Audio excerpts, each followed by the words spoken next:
récap risque d'installation sous les hautes tensions dans la commune de Koumassi. Malgré les risques qu'ils encourent, les artisans s'expliquent. Toujours à Koumassi, les commerçants du quartier Aoussabougou, privés d'exercer leur activité depuis près de 9 mois, décident d'ouvrir le magasin après l'entame de plusieurs actions restées sans suite. Et pour clore le chapitre des titres, le président de la COCSI, en la personne de Jean-Baptiste Kofi, a interpellé les consommateurs sur certains comportements à adopter en période préélectorale pour le bien de tous les consommateurs. C'est toujours un plaisir de vous retrouver, fidèles téléspectateurs de UFC Africa TV. Bonjour et bienvenue. À chaque rentrée scolaire, les parents d'élèves ont d'énormes soucis concernant la reprise des cours de leurs enfants. En plus des fournitures scolaires, il faut faire face aux coûts supplémentaires à l'inscription, communément appelés les frais annexes. Des frais qui varient selon les établissements, une situation qui provoque très souvent le courroux des parents d'élèves. Reportage Denis Kouman. Pour l'année scolaire 2020-2021, la gratuité de l'école va coûter à l'État de Côte d'Ivoire plus de 14,5 milliards de francs CFA, a déclaré la ministre de l'Éducation nationale Kandia Camara. Ce directeur d'école affirme que la gratuité de l'école est effective dans son établissement. Le COGES est un relais de l'État dans les écoles. La gratuité de l'école, vraiment, chez nous, c'est effectif. Lorsque les enfants viennent pour les inscriptions, on prend les enfants sans rien demander aux parents. Mais l'État ne peut pas vraiment tout faire. C'est pourquoi l'État a réfléchi, a mis en place le bureau de COGES, qui sont l'interface de tous les parents et de l'État de Côte d'Ivoire. Les parents d'élèves déplorent le fait que le COGES n'arrive pas à remplir les missions dans la pratique. Le COGES, c'est tout ce qui est lié à la gestion de l'école et autres, mais c'est dans tous les domaines, dans tous les domaines d'activité ici en Afrique. Il faut remarquer que ce qu'on dit et ce qui se passe sur le terrain, c'est différent.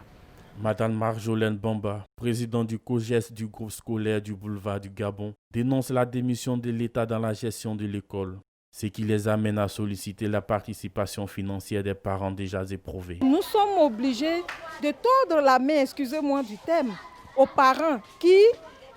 Imaginez un parent qui a 4 enfants dans ce groupe scolaire, vous lui demandez de payer 3 000 francs, parce que le COGES c'est 3 000, ça fait 12 000. Sans compter les autres frais. Mais le parent ne pourra pas. Mais qu'est-ce que l'État fait pour nous? L'État nous a abandonnés. La présidente plaide auprès du ministre de l'Éducation pour qu'elle initie des missions rigoureuses dans les écoles pour diagnostiquer les véritables difficultés des établissements afin de leur venir en aide. Je demande à l'État de Côte d'Ivoire, pour l'école ivoirienne, pour nos enfants, d'envoyer des inspecteurs vraiment qui pourront faire leur inspection et derrière les mesures d'accompagnement. Pour cette rentrée scolaire 2020-2021 qui débute sur fond de Covid-19, le COGES doit user de stratégies en tissant des partenariats avec des structures pour la recherche de fonds et aussi faire du lobbying auprès de bonne volonté afin d'alléger la souffrance des parents déjà éprouvés. Entre 90 000 et 225 000 volts de décharge électrique, c'est le risque que courent les courageux artisans qui, malgré le danger, exercent sous les hautes tensions dans la commune de Koumassi. Ces commerçants basés à la ferraille de Koumassi expliquent leur source de motivation au micro de Christian Gokra. Décharge de ferraille et exposition d'objets de récupération par endroits sous une ligne de haute tension. Nous sommes à la ferraille de Koumassi, ici. Ces artisans y exercent depuis plusieurs années, cela malgré les risques d'électrocution. En tout cas, c'est dangereux, mais un homme, quand il est né pauvre, faut assumer. La réussite est la main de Dieu. Ça, c'est la vérité. Tout le monde est conscient que c'est dangereux, mais comme nous n'avons pas les moyens, on fait avec. Oui, on est formé aussi que c'est dangereux. Non, ça seulement c'est la vérité. C'est pour cela qu'on dit haute tension. Voilà. Tout le monde doit faire attention. Ouais. Comme nous en bas, on se débrouille. On ne peut pas dire grand chose. Voilà. Parce que c'est ici, nous, on gagne non pain pour manger. Touré Yakuba, ferrailleur à Koumassi, nous explique les réalités des hautes tensions par moment dans leur lieu d'exercice. Quand il pleut quand même, c'est ça qui fait que la haute tension fait beaucoup de bruit. Même quand il fait frais comme ça, tu attends bruit. Donc, c'est ça qui fait quand il pleut comme ça, il y a beaucoup de gens qui crient qu'il n'y a pas de haute tension.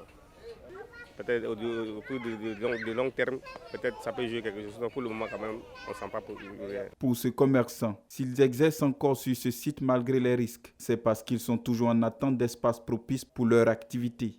Bon, franchement, le gouvernement avait confirmé ça, mais pour le moment, on ne sait pas qu'est-ce que ça fait. Sinon, à un moment, ils avaient donné une place vers le quartier, j'ai oublié là-bas. On devait aller s'installer là-bas, mais après, la mairie a tout vendu aux gens aussi. Donc, on n'avait plus de choix, on était obligé de rester ici.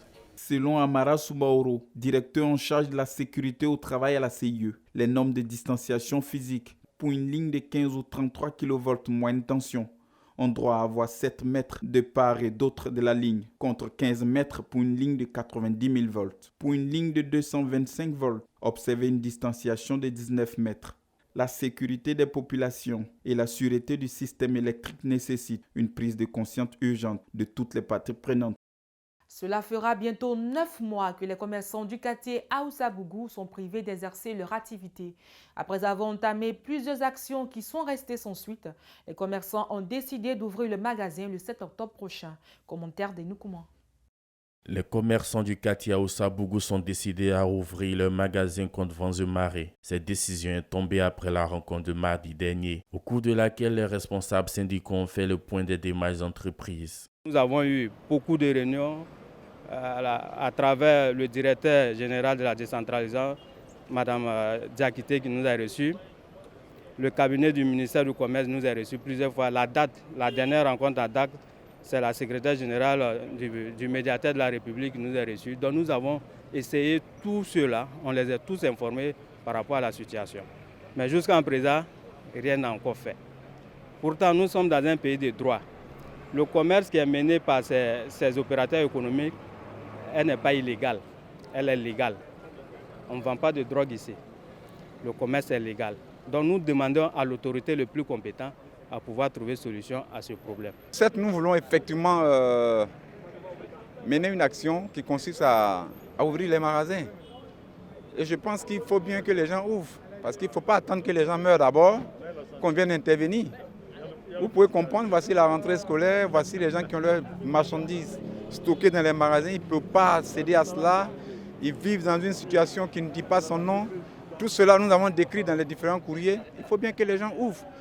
Avec la rentrée scolaire et la situation de la Covid-19, les commerçants ne demandent qu'à rouvrir leur commerce. Compte tenu de la situation présente, où il y a le Covid, il y a la scolarisation de nos enfants, les charges, ça pèse lourd. Donc nous sommes pressés d'ouvrir nos magasins. C'est ce que nous voulons dire à notre maire. On veut ouvrir nos magasins. Le président du collectif sollicite la magnanimité du maire. Il souhaite qu'un terrain d'entente soit trouvé afin qu'il puisse reprendre les activités dans la quiétude, car cette situation devient de plus en plus insoutenable. On n'est pas contre la mairie. J'ai toujours dit dans mon intervention, la violence, je ne sais jamais donné occasion les commerçants ici pour faire la violence. Je crois qu'il faut aller la paix. Je demande toujours le maire comment il va nous laisser ouvrir notre magasin, notre activité qui va être repris à bientôt. Notre souhait, c'est l'ouverture des magasins à partir de le 7. Si on ne trouve pas de solution, on ne va pas mourir de faim ici. Je crois que c'est de ça qu'il s'agit. La mairie doit trouver solution à nous. La situation d'Aoussa-Bougou perdure depuis près d'1 an. Face à cette situation, le ministre du Commerce devrait s'impliquer davantage pour abréger la souffrance de ces opérateurs économiques. Ce sont des pères de famille qui souffrent de ce bras de fer qui n'a pas lieu d'être. En cette période préélectorale, la situation des consommateurs figure en bonne place au centre des préoccupations des chapelles politiques. Le président de la Confédération des organisations des consommateurs de Côte d'Ivoire, COCSI, M. Jean-Baptiste Kofi, s'est penché sur la question. À cet effet, il a interpellé les consommateurs sur certains comportements non citoyens. Son message est décortiqué par Henri Niamke.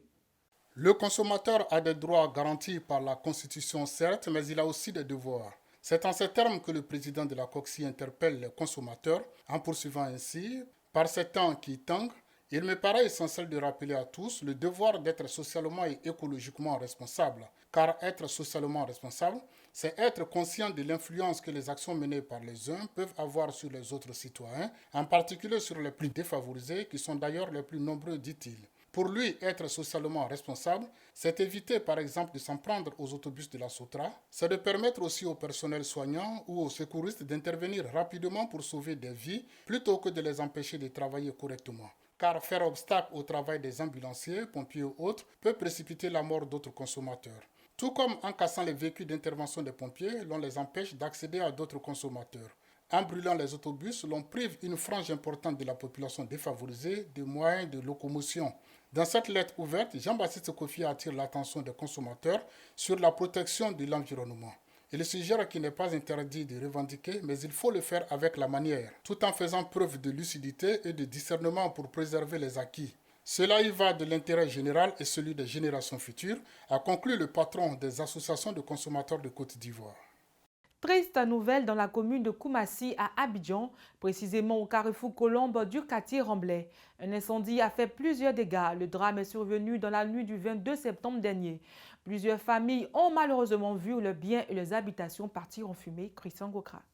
C'est un véritable drame qui s'est produit le mardi 22 septembre dernier aux environs de 19h à Koumassi Remblai, précisément au carrefour Colombe. Un incendie a ravagé plusieurs habitations et fait des blessés graves. Cela malgré les efforts des populations pour circonscrire le feu. C'est un peu terrible pour nous, mais hier à environ 19h à 19h15, je venais juste d'arriver du travail. Bon, lorsque je partais prendre ma douche, j'étais à la douche même. Puis du coup, j'ai entendu des cris. J'ai cru que c'était dehors peut-être qu'en cours. Cela, les gens ne faisaient pas la norme, le contraire, c'était pas ça. Donc quand j'ai fait sortir ma tête, j'ai vu qu'il y avait du feu ici. J'ai demandé qu'est-ce que c'est, on dit non, c'est une bouteille de gaz qui est en feu. Bon, voilà, j'ai essayé d'intervenir pour pouvoir éteindre. Il y a une jeune fille qui a allumé. Bon, comme elle est petite, elle a vu ça, elle a eu peur. Donc les grandes personnes venaient intervenir, mais vraiment les flammes étaient aussi levées, donc ils n'ont pas pu faire quelque chose et puis aller. Ça a pris toute la cour. Parmi les sinistrés, Diara Adamo, un résident qui tentait de porter secours, est gravement brûlé. On a essayé de sauver un peu, bon, voilà, je me suis fait brûler. Voilà, c'est tout ce que je sais, mais je ne sais pas c'est quoi qui a provoqué l'incendie. En tout cas, c'est le gaz d'un voisin. Quand je suis sorti de ma maison, pour venir au secours, c'est le flamme qui m'a accueilli. Donc je n'en pouvais plus. Il y avait son fils qui était là, on essayait de faire sortir le tout plus possible. Vous avez sauvé l'enfant? Oui, l'enfant était déjà sorti. C'est son papa, j'ai aidé maintenant, plus une vieille qui n'arrive pas à marcher. Des familles ont tout perdu dans l'incendie. Elles implorent toute âme généreuse pour leur venir en aide. Si l'État peut venir nous aider, ça nous fait plaisir. Sincèrement, on peut dire qu'on a tout perdu. Les temps sont durs. Pour qu'on puisse se rattraper, vraiment, ça ne serait pas facile pour nous. On a tout perdu dans l'incendie, tout. On n'a pratiquement pas un coin même pour dormir. C'est un voisin qui nous a accueillis chez lui. Sincèrement, si l'État peut nous aider pour les soins de mon mari, puis trouver un coin pour nous loger, on n'a plus rien. Tout est parti dans le feu. Les éléments du groupement sapeurs-pompiers militaires ont été obligés de repartir car ils ont été pris en partie par les populations en furie. Des populations qui n'ont pas pardonné aux soldats de feu leur arrivée tardive sur les lieux du sinistre. Une attitude à condamner car le travail des secouristes n'a pas de prix. Dans la commune de Yopougon, des habitants se plaignent des nuisances sonores émanant d'un des riverains qui a érigé son habitation en lieu de culte. Écoutons le récit de Denis Kouman. Depuis plus de 2 ans, un bras de fer oppose les voisins immédiats d'un pasteur qui a érigé son domicile en lieu de culte. Il s'ensuit des querelles interminables, des querelles qui ont conduit les deux parties à la justice. Nous sommes confrontés à un problème de nuisance sonore émanant d'un des voisins qui a érigé son domicile en église, en un lieu de culte. Et donc, vu que cela n'est pas conforme, selon la nomenclature de notre statut, donc il est question quand même que nous lui disons d'arrêter. Cette église, c'est des tapages à tout moment. La nuisance sonore, c'est des grelots, le micro, des fois même le tam-tam. Et il fait les prêches les mardis de 18h à 21h. Les vendredis de 19h à 21h. Les samedis de 7h à 11h. Les dimanches, c'est de 7h à 13h. C'est vraiment invivable. Le pasteur mis en cause s'explique. Depuis un très bon moment, on n'avait plus de problème. parce que je prêchais à voix libre et les fidèles, tout, on faisait tout à voix libre. Mais ça fait 2 semaines que le voisin Kouyaté, chaque fois que nous devons prêcher, il met la musique du monde. Les Arafat, les DJ, il met la musique du monde. Ce qui fait que nous, on n'arrive plus à nous entendre. J'ai observé ça pendant 2 semaines pour voir quelles réactions le voisinage allait avoir. Mais j'ai vu que personne ne se plaint. C'est en cela que je me suis dit, ok, si ils jouent leur musique et personne ne se plaint, c'est que nous aussi, notre musique aussi ne peut pas gêner quelqu'un, mais nos prêches ne peuvent pas gêner quelqu'un. C'est en cela que j'ai pris un haut-parleur encore et j'ai commencé à prêcher avec le haut-parleur. Et c'est quand j'ai commencé à prêcher avec le haut-parleur qu'ils se sont levés encore, ils sont venus pour dire non, qu'ils ne veulent pas que je fasse trop de bruit, je fais la nuisance sonore. Sinon, moi, mon objectif n'est pas de nuire. Les habitants souhaitent l'arrêt de ces nuisances. Avec les bruits engendrés par cette église, le repos n'est plus possible. Ce que nous recherchons, nous souhaiterons que vraiment ces messieurs-là arrêtent totalement ce qu'il est en train de faire. Parce que ces maisons-là, ce sont des habitations pour se reposer. Ils n'ont fait pour ça une église ou une mosquée. Donc nous souhaiterons vraiment, s'il est vraiment un homme de Dieu, qu'il comprenne vraiment qu'on est fatigué. Et nous n'arrivons pas à nous reposer. Nos enfants n'arrivent pas à étudier. Ce n'est pas normal. Depuis 2016, la production de nuisances sonores est punie par la loi. Selon le ministère, ce sont au total 1017 plaintes relatives aux nuisances sonores qui ont été déposées de 2011 à 2019, dont 271 plaintes contre les lieux de culte. Les autorités invitent les guides religieux à mener leurs activités sans toutefois gêner la quiétude, le repos et la bonne santé de leurs voisins. Vivement qu'une solution soit trouvée pour le retour au calme dans le quartier. C'est sur cette note que nous mettons un point final à ce récap. Au revoir et à bientôt.